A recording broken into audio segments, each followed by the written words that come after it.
The phone buzzed on the nightstand, its screen casting a ghostly glow across the darkened bedroom. My heart lurched as I read the message. Boarding now, babe. Girls' trip to the island, wish you were coming. Sarah's words, punctuated with a heart emoji, should have warmed me. Instead, they clawed at my chest, each letter a shard of glass. I hadn't slept in days, not since I'd seen the name Kevin flash on her phone screen at 2 a.m., followed by a string of messages she deleted before I could read them. My thumb hovered over the reply button, trembling.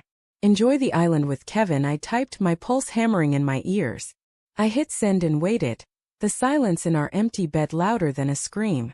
Sarah and I had built a life together over 7 years. Late-night talks over cheap wine, lazy Sundays tangled in sheets, her laugh filling every corner of our small apartment. But lately her warmth had faded, replaced by hurried excuses and locked phone screens. I'd rationalized it all. Work stress, maybe, or planning this girl's trip with her old college friends. But the name Kevin, her coworker, always too charming, too close, kept surfacing like a bruise I couldn't ignore. I'd asked her about him once, casually, over dinner. Her eyes had darted away, her fork scraping the plate too loudly. Just a work friend, she'd said, her smile tight. I wanted to believe her. God, I wanted to. The phone buzzed again. What are you talking about? It's just me and the girls. My stomach twisted. The lie was there, plain as the moonlight spilling through the blinds. I could have let it go, could have buried my doubts in the soft comfort of denial. But instead I opened her location app, the one we'd shared for safety on late-night drives. Her dot blinked not at the airport, but at a hotel 30 miles away. The air in the room thickened, pressing against my ribs. I grabbed my keys. The drive was a blur of neon signs and rain-slicked roads, my knuckles white on the steering wheel. The hotel loomed ahead, its gaudy marquee promising luxury and discretion. I parked in the shadows, my breath shallow as I scanned the lot. There, her blue sedan parked crookedly, as if she'd been in a hurry. My heart pounded, a drumbeat of dread and adrenaline. I didn't want to be right. I wanted to be the paranoid husband, the fool who'd apologize tomorrow over coffee. But deep down I knew. The lobby smelled of jasmine and polished wood, too clean, too perfect. The clerk barely glanced at me as I mumbled something about forgetting my room key. I took the elevator to the 3rd floor, her location dot pulsing like a heartbeat on my phone. Room 312. The hallway stretched endlessly, the carpet muffling my steps. I stopped at her door, my hand frozen on the handle. Voices leaked through, hers soft and laughing, and another low and male. My chest burned, a cocktail of rage and heartbreak. I knocked. The voices stopped.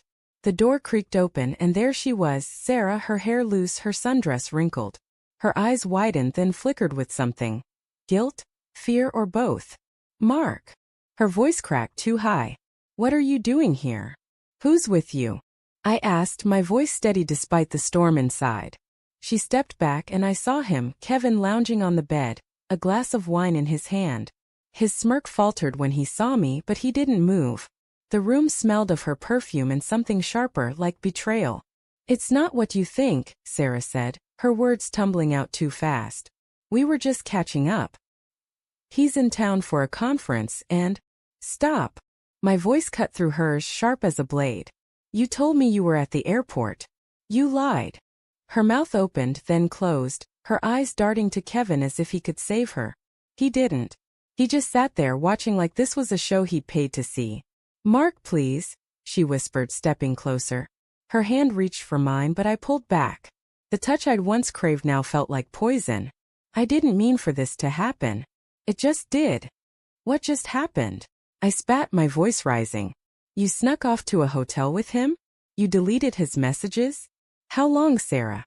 My hand shook, and I hated how much I still loved her even now, standing in the wreckage of us. She looked away, tears brimming. A few months, she admitted, her voice barely audible. It wasn't supposed to mean anything. Kevin stood, finally, setting his glass down with a deliberate clink. Look, man, let's not make this a scene, he said, his tone infuriatingly calm. We're all adults here. Get out, I said, my eyes never leaving Sarah. He hesitated, then grabbed his jacket and slipped past me, his shoulder brushing mine. The door clicked shut, and the silence was suffocating. Sarah sank onto the bed, her hands covering her face. "I'm so sorry," she sobbed. "I love you, Mark. I didn't want to hurt you." "Then why?" My voice broke, the question raw and jagged. "Why him? Why this?" She looked up, her eyes red and desperate. "I felt invisible.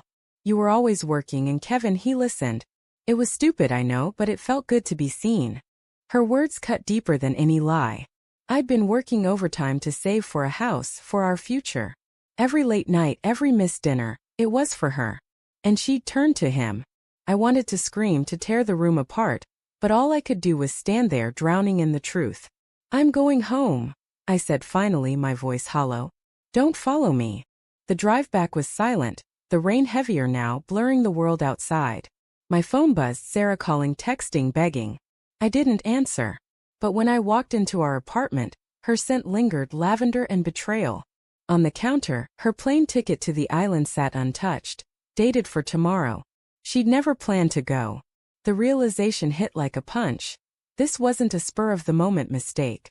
She'd chosen this, planned it, built a secret life while I slept beside her. Hours later, the door creaked open. Sarah stood there, soaked from the rain, her eyes pleading. "I flew back," she said, her voice trembling. "I couldn't go through with it. I love you, Mark. Please, let's fix this." I stared at her, the woman I'd loved, the stranger in my home. The ticket on the counter mocked us both. "You didn't fly back," I said, my voice cold. "You were never leaving." Her face crumpled, the final lie exposed. And in that moment I knew some betrayals cut too deep to heal.